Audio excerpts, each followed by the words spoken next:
7 начина детето ти да научи по най-бързия начин арабската азбука. Първи начин. Чрез карти, които са закачени на желязна халка, а на самата карта пише буквата, произношението и начина на изписване в началото, средата и края. 28 букви, джобен формат.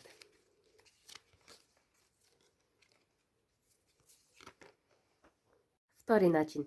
Чрез големи карти, изтриваеми, които стават, освен да се пише върху тях, пак се показва в началото, в средата и края, но може да се измислят десетки игри, да ги разбъркате, детето да намери определена буква, да играете на ветрило и най-различни други според вашето въображение и знания за едно ползотворно време с децата прекарано.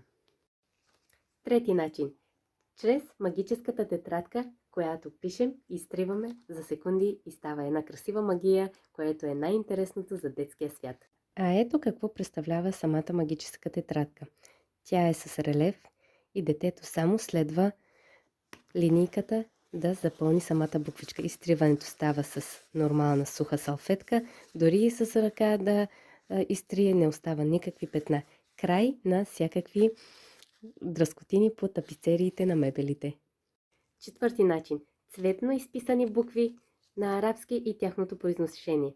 Докато научите буквите, може да научите и цветовете, да строите кули от карти и много други да измисляте заедно с деца.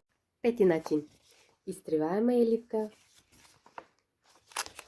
В комплекта идва с химикалката. Шести начин. Магнитни букви за бяла дъска. Може да ги залепвате, може пък и без да залепвате да измислите игри. Седми начин.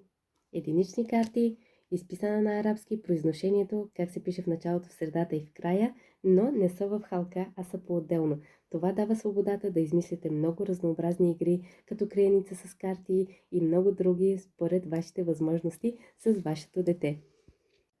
Пиши ми в коментар кой начин най-много ти допадна.